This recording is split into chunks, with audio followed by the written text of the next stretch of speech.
नमस्कार, स्वागत है आप सभी का हमारी खास पेशकश रिपोर्टर लाइव में। मैं आपके साथ निकिता कश्यप, जहां हम आपको इस पेशकश के माध्यम से अपने सीधे संवाददाता के पास लेकर चलते हैं, जो ग्राउंड जीरो से आपको हर खबर पर सटीक जानकारी देते हैं। तो बिना किसी देरी के शुरुआत करते हैं खबरों की। पहली खबर उत्तराखंड से है, जहां पर पंचायत चुनाव को लेकर संवैधानिक संकट खड़ा होता हुआ नजर आ रहा है। और किस तरीके का संकट यह हो रहा है खड़ा, आपको बताते हैं हमारे संवाददाता अभय कैंतुरा। पंचायत चुनाव को लेकर अब संवैधानिक संकट खड़ा होता हुआ नजर आ रहा है, क्योंकि सरकार की तरफ से जिन प्रशासकों की नियुक्ति की गई थी पंचायतों में, उन प्रशासकों का कार्यकाल भी समाप्त हो चुका है। अब ये कहा जा सकता है कि सरकार ने जो फिर नई व्यवस्था बनाने का प्रयास यहाँ पर किया था, प्रशासकों की पुनर्नियुक्ति से संबंधित जो प्रस्ताव लाने का काम सरकार की तरफ से किया गया था, उसे राजभवन ने वापस लौटा दिया है। यानी राजभवन की तरफ से हरी झंडी नहीं मिल पाई। इसलिए अब ये कहा जा सकता है कि प्रदेश की जो 10,760 ग्राम पंचायतें हैं, उन पर अब संवैधानिक संकट खड़ा आ गया है। इस समय कह सकते हैं कि वर्तमान में ना तो ग्राम पंचायतें, ना क्षेत्र पंचायतें, ना जिला पंचायतें, किसी में भी कोई अधिकारी या कह सकते हैं प्रशासक नियुक्त नहीं है। पूरी तरीके से पंचायतें खाली है। इसलिए नया संवैधानिक संकट खड़ा हो रहा है। राज्य सरकार के ऊपर लगातार पंचायत चुनाव कराने का दबाव बढ़ रहा था। सरकार दावा भी कर रही थी कि पूरी तैयारी हो चुके, लेकिन फिर भी प्रदेश में पंचायत चुनाव सही समय पर नहीं हो पाए। और यही वजह है कि संवैधानिक संकट के साथ साथ अब राज्य सरकार पर जन दबाव भी बढ़ने लगा है। अब देखना यही होगा कि धामी सरकार कैसे इस संकट से उभर पाती है और पंचायतों को लेकर कब कुछ निर्णय ले पाती है। कैमरामैन अभय कैंतुरा, इंडिया वाइज।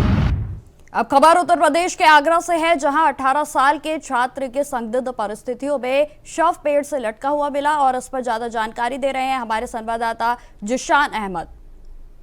तो बता दें, आगरा में थाना खंदौली क्षेत्र का पूर्व मामला है, जहां पर 18 वर्षीय युवक का शव संदिग्ध परिस्थितियों में पेड़ पर लटका मिला है। आपको बता दें, स्थानीय लोगों ने आगरा पुलिस को सूचना दी। पुलिस ने मौके पर पहुंच के शव को पंचनामा भर के पोस्टमार्टम गृह भेज दिया गया है। मृतक के परिवारीजनों में कोहर मच चुका है और चीख पुकार मच चुकी। तो कहीं ना कहीं पूरा मामला आगरा के थाना खंदौली क्षेत्र का है, जहां पर मृतक के परिवारीजन हत्या का आरोप जता रहे हैं। परिवारीजनों का कहना है कि हत्या करके मृतक को पेड़ से लटका दिया गया है। तो कहीं ना कहीं ये आखिरकार पुलिस लगातार जांच पड़ताल में जुटी है और जल्द ही खुलासे की बात करी है। जांच पड़ताल पुलिस लगातार कर रही है। तो कहीं ना कहीं देखा जाए तो पुलिस की जांच में पता चलेगा कि हत्या है या आत्महत्या है। आपको बता दें, मृतक कक्षा 12वीं का छात्र था, जिसकी सुबह संदिग्ध परिस्थितियों में पेड़ पर लटका मिला है। आगरा से इंडिया वॉइस के लिए सचिन गुजर की रिपोर्ट। अब खबर मथुरा से है, जहां साइबर ठगों से डीएम का फेक अकाउंट बनाया गया। इस पर ज्यादा जानकारी दे रहे हैं हमारे संवाददाता मोहम्मद फारूक। मथुरा में साइबर ठगों ने डीएम चंद्र प्रकाश सिंह को भी नहीं छोड़ा है। डीएम चंद्र प्रकाश सिंह के व्हाट्सएप अकाउंट को फेक अकाउंट बनाते हुए तमाम लोगों से और अधिकारियों से पैसे की डिमांड करने लगे। इसको लेकर डीएम चंद्र प्रकाश सिंह ने सभी को सावधान रहने की उन्होंने अपील की है। जब उन्हें इस बात का पता लगा कि उनका व्हाट्सएप अकाउंट फेक बना दिया गया है और उनकी उस पर फोटो भी लगाई गई है, तब वो एकदम अचंभित हो गए और उन्होंने तुरंत सभी को सावधान रहने की उन्होंने अपील कर दी। उनका कहना है कि ये साइबर फ्रॉड है और इस तरीके से सभी लोग सावधान रहें। इस साइबर फ्रॉड में लोग जो है इसी तरीके से व्हाट्सएप अकाउंट और अन्य अकाउंट बना लेते हैं, जिससे ये बड़ी ठगी का काम करते हैं। डीएम ने इस पर एफआईआर भी कराई है और इस पर जांच की जा रही है। जिस नंबर से व्हाट्सएप अकाउंट्स बनाया गया है, जिस पर डीएम चंद्र प्रकाश सिंह की फोटो लगाई गई है, उस नंबर की जांच करी जा रही है और पुलिस टीम इसमें लग गई है कि किस तरीके से ये कहाँ के साइबर फ्रॉड हैं, किस तरीके से ये व्हाट्सएप अकाउंट बनाया गया है। इसको लेकर डीएम चंद्र प्रकाश सिंह ने सबको सजग रहने के निर्देश दिए हैं। इंडिया वॉइस के लिए मैं मोहम्मद फारूक मथुरा। अब खबर अलीगढ़ से है, जहां अलीगढ़ पलवल हाईवे पर एक कार और ट्रक के बीच भीषण टक्कर हो गई। इस हादसे में किसी के घायल होने की कोई जानकारी है या नहीं, इस पर संक्षिप्त में जानकारी दे रहे हैं हमारे संवाददाता मोहम्मद शहनावाज। समारोह से लौट रही एक कार अनियंत्रित होकर डिवाइडर से टकरा गई और रॉन्ग साइड जाकर कार के द्वारा कई पलटे लिए गए। इस सड़क भीषण हादसे में कार में सवार 11 लोगों में से 2 लोगों की मौके पर मौत हो गई, जबकि अन्य 9 लोग गंभीर रूप से घायल हो गए। दरअसल पूरा मामला अलीगढ़ के थाना टप्पल इलाके के पलवल हाईवे रोड का है, जहां गांव कुर्राना के पास एक मंगलवार और बुधवार की मध्य रात्रि करीब 3 बजे हादसा सामने आया है। यह हादसा उस वक्त हुआ जब कार सवार लोग एटा से एक शादी के कार्यक्रम से शामिल होकर अपने घर यानी दिल्ली लौट रहे थे। इसी दौरान एक आगे चल रहे ट्रक से उनकी कार टकराई, जिसके बाद कार अनियंत्रित हो गई, जिसके उपरांत कार डिवाइडर से टकराई और डिवाइडर से टकराकर कार अनियंत्रित होते रॉन्ग साइड जाकर कई राउंड पलट गई, जिसमें 11 लोगों में से 9 लोग घायल हो गए, जबकि 2 लोगों की मौत हो गई। इधर सूचना मिलते ही इलाका पुलिस मौके पर पहुंची और पुलिस के द्वारा तत्काल रेस्क्यू करते हुए सभी घायलों को पास के सीएससी टप्पल इलाज के लिए भर्ती कराया। हालांकि कुछ लोगों की हालत गंभीर देखते हुए डॉक्टरों के द्वारा उनको अलीगढ़ के हायर सेंटर मेडिकल कॉलेज के लिए रेफर कर दिया। मिली जानकारी के अनुसार बताया जाता है कि सभी कार में सवार 11 लोग एक ही परिवार के थे, जो कि मूल रूप से दिल्ली के रहने वाले थे और एक शादी के कार्यक्रम में शामिल होने के लिए वे एटा जनपद गए हुए थे। देर रात जब एटा से वे लौट रहे थे तब उनके साथ यह हादसा हो गया। इधर पूरे मामले में जानकारी देते हुए क्षेत्र अधिकारी खैर वरुण सिंह के द्वारा बताया गया कि सभी घायलों का उपचार जिला अस्पताल मलखान सिंह और मेडिकल कॉलेज और सीएससी में चल रहा है, जबकि इस हादसे में 2 लोगों की मौत हो गई, जिसमें राम सिंह और गौरव की मृत्यु होना बताया जा रहा है। दोनों के शवों को कब्जे में लेने के बाद पुलिस के द्वारा कार्रवाई करते हुए पोस्टमार्टम के लिए भेज दिया है। इधर परिवार के लोगों को सूचना दे दी गई है। फिलहाल घायलों का उपचार जारी है। वहीं क्षेत्र अधिकारी के द्वारा बताया गया कि मामले में जांच कर कार्रवाई की जा रही है। अलीगढ़ से मोहम्मद शाहनवाज, इंडिया वॉइस। खबर अलीगढ़ से ही है, जहां दारोगा की तेज रफ्तार कार ने बाइक सवार मां और बेटे को रौंद डाला। इस पर ज्यादा जानकारी दे रहे हैं हमारे संवाददाता मोहम्मद शहनवाज। दरोगा की गाड़ी ने बाइक सवार मां बेटे को रौंद दिया और इस हादसे में बाइक पर सवार बेटा, जिसका नाम मोहित है, उसकी मौत हो गई। आपको बता दें कि पूरा मामला अलीगढ़ के थाना दादों से जुड़ा है, जहां थाना दादों और सांकरा रोड पर एक हादसा हो गया। मिली जानकारी के अनुसार स्कॉर्पियो कार ने मां बेटे को रौंद दिया। बताया जाता है कि ये स्कॉर्पियो कार एक दरोगा की थी, जिसको चालक चला रहा था। जो दरोगा इसमें विराजमान थे वे दरोगा जनपद कासगंज की सदर कोतवाली में उप निरीक्षक पद पर तैनात है। बताया जाता है कि दरोगा अलीगढ़ किसी पेशी के मामले में आए हुए थे। तेजी से स्कॉर्पियो कार चल रही थी। अचानक ही स्कॉर्पियो कार की टक्कर लगने से मां बेटे, जो कि बाइक पर सवार थे, वे सड़क पर जा गिरे। इस घटना में महिला, जिसका नाम पप्पी बताया जा रहा है, वह गंभीर रूप से घायल हो गई। मौके पर पहुंची पुलिस के द्वारा घायल को उपचार के लिए अस्पताल में भर्ती कराया, जहां उसका उपचार जारी है। वहीं मृतक के शव को कब्जे में लेने के बाद पुलिस के द्वारा शव को पोस्टमार्टम हेतु मोर्चरी भेज दिया है। इधर पूरे मामले में जानकारी देते हुए क्षेत्र अधिकारी छर्रा धनंजय सिंह के द्वारा बताया गया, एक हादसे में माँ बेटे, जिसमें से महिला, जिसका नाम पप्पी, वह घायल हो गई और बेटा मोहित, उसकी मौत हो गई है। अभी तक पुलिस को कोई तहरीर प्राप्त नहीं हुई है। तहरीर के आधार पर पुलिस अग्रिम कार्रवाई करेगी। बताया जाता है कि कार में एक दरोगा बैठे हुए थे, जो कि जनपद कासगंज में सदर कोतवाली में तैनात है, और इसी दौरान हादसे में बाइक से टक्कर हो गई थी। फिलहाल मामले में जांच की जा रही है। मृतक के शव को कब्जे में लेने के बाद पोस्टमार्टम के लिए भेज दिया है और तहरीर मिलते ही पुलिस पूरे मामले में कार्रवाई करेगी। अलीगढ़ से मोहम्मद शाहनवाज, इंडिया वॉइस। अब खबर सीतापुर से है, जहां सड़क हादसे में एक व्यक्ति की दर्दनाक मौत हो गई। आखिर किस वाहन से हुआ सड़क हादसा, दे रहे हैं पूरी जानकारी हमारे संवाददाता नंद किशोर। विश्व पर्यावरण दिवस से पहले नगर क्षेत्र स्थित ऐतिहासिक जीवनदायिनी सराय नदी पर आज जिलाधिकारी अभिषेक आनंद के द्वारा स्वच्छता अभियान का शुभारंभ किया गया। कैंची पुल के पास तत्काल नगर पालिका के कर्मचारियों द्वारा यांत्रिक सफाई भी प्रारंभ कर दी गई। मौजूद अधिकारियों को जिलाधिकारी ने आदेश जारी करते हुए नदी की लंबाई और भौगोलिक स्थिति के सर्वेक्षण, पैमाइश और चिन्हांकन के लिए निर्देश जारी किया गया है।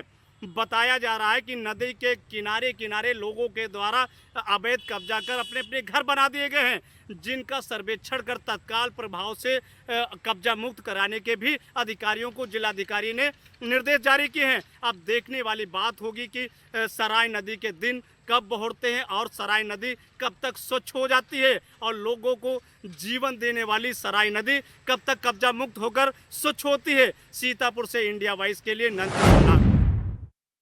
खबरों में आगे बढ़ते हैं। बीजेपी के पूर्व विधायक अजित कुमार राजू की शिकायत पर पंचायत में डीपीआरओ की मिली भगत से भ्रष्टाचार हो रहा था और इस पर ज्यादा जानकारी दे रहे हैं हमारे संवाददाता सतीश सिंह।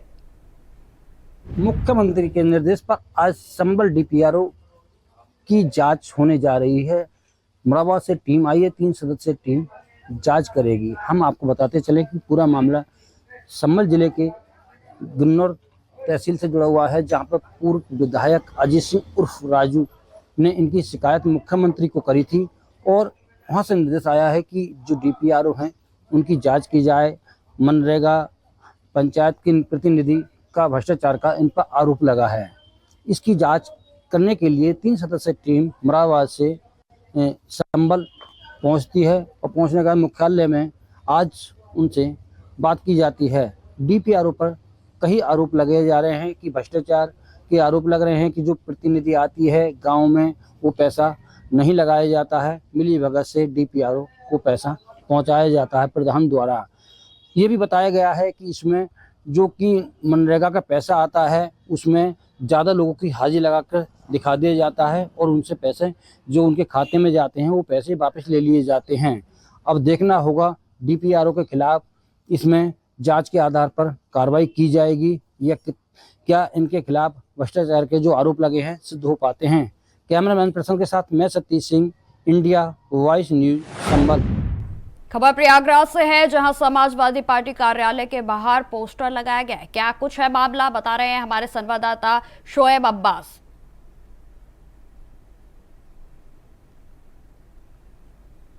समाजवादी पार्टी के एक नेता द्वारा लगाया गया एक पोस्टर इन दिनों काफ़ी चर्चा में आ चुका है। दरअसल समाजवादी पार्टी के इस नेता ने समाजवादी पार्टी कार्यालय के बाहर ये पोस्टर लगाया और जिसमें न सिर्फ भाजपा के उन तमाम बड़बोले नेताओं की तस्वीर लगाई है जिन्होंने पिछले दिनों अपने बयान से सनसनी फैलाई थी, वहीं दूसरी तरफ समाजवादी पार्टी के कुछ नेताओं की तस्वीर है जिसमें अभी कुछ दिनों पहले ही सदस्यता रद्द हुई अब्बास अंसारी की भी फ़ोटो है, अफजाल अंसारी और आजम खान की फ़ोटो लगाई गई, जिसमें ये सवाल उठाया गया है कि आखिर ऐसे कैसे मापदंड हैं जिसमें जहां भारतीय जनता पार्टी के नेताओं द्वारा जिस तरह के बयान दिए गए, जिस तरह के देश पर सवाल उठाए गए, उस पर कार्रवाई होने के बजाय उनको कहीं ना कहीं सम्मानित किया जाता है। वहीं दूसरे जो अपोजिशन के नेता है, समाजवादी पार्टी के नेता है, उनके बयान पर उनकी विधानसभा सदस्यता तक रद्द कर दी जा रही है।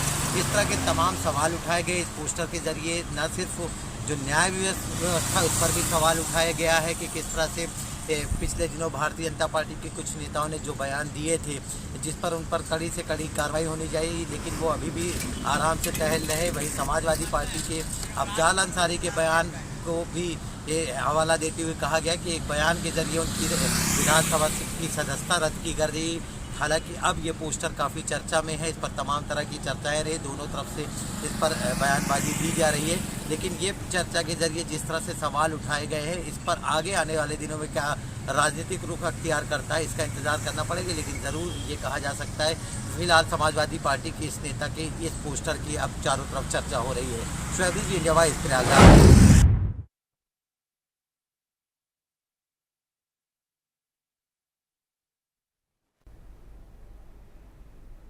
अब खबर लखनऊ से है, जहां विकास प्राधिकरण ने अवैध निर्माणों के खिलाफ शिकायत करने वाले कुछ लोगों की लिस्ट जारी की है और इस पर ज्यादा जानकारी दे रहे हैं हमारे संवाददाता पुनीत मोहन।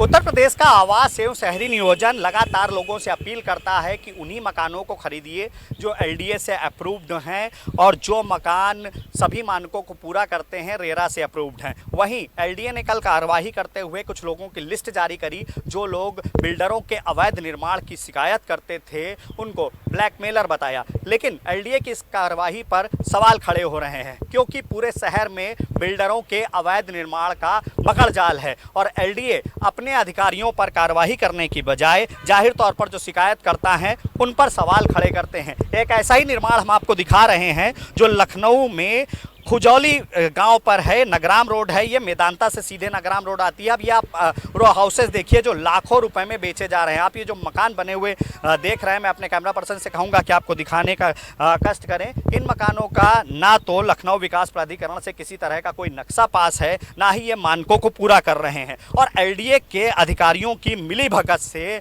इन मकानों को बनवाया जा रहा है और लोगों को ऊंचे दामों में बेचा जा रहा है। आसपास जो ज़मीनें हैं वो पूरी एलडीए की हैं। ऐसे में ये मकान किसी भी तरह का कोई मानक पूरा नहीं करते। कई लोग इस मकान में एडवांस डाल चुके हैं, रजिस्ट्री कराने वाले हैं। आज नहीं, कुछ वर्षों बाद जब एलडीए यहाँ अपना पांव और पसारेगा, क्योंकि कई स्कीमें जो हैं वो प्रस्तावित हैं, कई ज़मीनें सीलिंग में हैं, तब इन्हीं मकानों पर वही एलडीए के अधिकारी आकर के धमकेंगे और इन्हीं मकानों को अवैध बताएंगे। ऐसे में जो लोग अपनी जमा पूंजी लगाकर लाखों रुपए में इन मकानों को खरीदेंगे, तब ये मकान अवैध बता दिए जाएंगे तो उन लोगों का क्या होगा। जाहिर तौर पर समझने वाली बात होगी कि लखनऊ विकास प्राधिकरण को अगर शिकायतकर्ता ब्लैकमेलर नजर आते हैं तो जाहिर तौर पर एलडीए के अधिकारियों की मिलीभगत से जो अवैध निर्माण हो रहे हैं उन पर भी कार्रवाई करनी चाहिए। वीडियो जर्नलिस्ट हमजा अहमद मंसूरी के साथ पुनीत मोहन, इंडिया वॉइस, लखनऊ। अब खबर हरदोई से है, जहां युवकों ने दौड़ाकर महिला की गोली मार दी और जिस पर की मामला जो है पूरे तरीके से इलाके में सनसनी फैल गई है। वहीं आपको बताते चले कि पुलिस की ओर से भी इसमें संज्ञान लेते हुए जांच शुरू कर दी है। इस पर ज्यादा जानकारी दे रहे हैं हमारे संवाददाता आनंद त्रिवेदी। दिन दहाड़े एक महिला की गोली मारकर हत्या कर दी गई। आपको बता दें कि पूरा मामला मल्लावा थाना क्षेत्र का है। मक्कूपुर से महिला अपने खोए को बेचकर वापस आ रही थी तो रास्ते में एक पंचम नाम के युवक ने उस महिला को दौड़ाया और वो महिला छुन्नू के घर अपनी जान बचाने को गई, लेकिन उस पंचम नाम के युवक ने छुन्नू के घर के अंदर जाके उस महिला को गोली मारी तो मौत के घाट उतार दिया। आपको बता दें कि अभी कारण स्पष्ट नहीं हुआ है, आखिरकार उसने क्यों मारा और क्या वजह थी। हालांकि उनके जो मृतक महिला है उसके पति ने बताया है कि मेरी पत्नी खोया लेकर गई थी जो मक्कूपुर गांव से खोया बाजार बेच के वापस आ रही थी। उस वक्त की ये घटना है जब उसके पास पैसे भी थे और वो गले में एक सोने का लैकेट भी पहने हुए थे। देखना ये होगा आखिरकार क्या कारण था उसकी मौत का, क्या वजह थी उस पंचम ने जो उस बुजुर्ग महिला को मौत के घाट उतारा है। अभी तक पुलिस के हाथ पंचम नहीं लगा है। देखना ये होगा कि पंचम कितनी जल्दी पुलिस के हाथ लगता है। हरदोई से आनंद त्रिवेदी, इंडिया वॉइस। खबर गाजीपुर से है, जहां बड़ा हादसा हो गया। सीवेज की सफाई करने के दौरान एक मजदूर समेत 2 लोगों की दर्दनाक मौत हो गई है। आपको बताते चले कि इस पर ज्यादा जानकारी दे रहे हैं हमारे संवाददाता सुशील त्रिवेदी। मजदूरों की मौत से पसरा मातम। खबर गाजीपुर जिले के नखास के पास, जहां पर सीवर का काम हो रहा है और वहीं पर जब 2 मजदूर उस सीवर के काम को करने के लिए उस होल के अंदर जाते हैं, वहीं पर उनकी दर्दनाक मौत हो जाती है। प्रशासन हरकत में आता है, अधिकारी आते हैं, हजारों लोग वहां पर इकट्ठे हो जाते हैं। लेकिन सबसे बड़ा सवाल है कि ठेकेदार जो कि मजदूरों की मौत से खेलने का काम कर रहे हैं, इन पर लगाम कौन लगाएगा। अधिकारी बोलते हैं मीडिया के सामने कि ये घोर लापरवाही है, लेकिन आखिर उन ठेकेदारों का क्या होगा जिन्होंने 2 मजदूरों की जिंदगी ले ली। अधिकारियों ने कहा प्रशासन से मदद की जाएगी इन ठेकेदारों की। एक मजदूर जो कि बलरामपुर का रहने वाला बताया जा रहा है, जिसका नाम प्रहलाद है, तो एक यहीं का स्थानीय निवासी है। बड़ा सवाल है, गाजीपुर जनपद में ऐसे रोज कार्य हो रहे हैं, लेकिन इन ठेकेदारों पर लगाम लगाने वाला आखिर कौन है। प्रशासन क्या करता है, ये भी एक बड़ा सवाल। इन गरीबों को सहारा देने वाला कौन है। जो गरीब मजदूर काम करते हैं उनकी मौत से खेल रहे हैं ये ठेकेदार। ऐसी घटनाएं हर दिन सुनने को मिल रही है। इंडिया वॉइस के लिए सुशील तिवारी, गाजीपुर। खबर बरेली से है, जहां पर गुम हुए मोबाइल फोन की तलाश में जुटी बरेली पुलिस ने 290 मोबाइल खोजकर उनके असली मालिकों को वापस सौंप दिए हैं और इस पर अधिक जानकारी दे रहे हैं हमारे संवाददाता अंकुश चौधरी। पुलिस अधीक्षक अनुराग आर्या द्वारा एक अभियान चलाया गया। जो मोबाइल फोन जिनके लोगों गुम हो गए थे, उन फोनों को उन मोबाइल फोन स्वामियों को वापस किए जा रहे हैं। लगातार बरेली पुलिस इस तरीके के प्रेस कॉन्फ्रेंस कर इन मोबाइल स्वामियों को उनके मोबाइल उनको सुपुर्द कर रही थी। आज भी 290 मोबाइल फोन जिनकी कीमत 60 लाख रुपए आकी जा रही थी, उन मोबाइल स्वामियों को वापस किए गए। वहीं उन मोबाइल जिनको मिले हैं उन साफ तौर पर उनका कहना था कि बरेली पुलिस द्वारा हमारे फोन मिले, हमें उम्मीद नहीं थी। जिस तरीके बरेली पुलिस लगातार अधिकार इस तरीके के काम कर रही है और हमें मोबाइल फोन मिले, हमें उम्मीद नहीं थी, हमने तो उम्मीद ही छोड़ दी थी। फिलहाल उनको मोबाइल खोलने के बाद उनके चेहरे खिलते नजर आए और कह सकते हैं साफ तौर पे उनको एक खुशी नजर आई जिस तरीके से उनके मोबाइल फोन उनको मिले। बरेली से इंडिया वॉइस के लिए अंकुर चौधरी, बरेली। तो फिलहाल रिपोर्टर लाइव में इतना ही। देश दुनिया की तमाम खबरों की जानकारी के लिए बने रहें हमारे साथ। नमस्कार।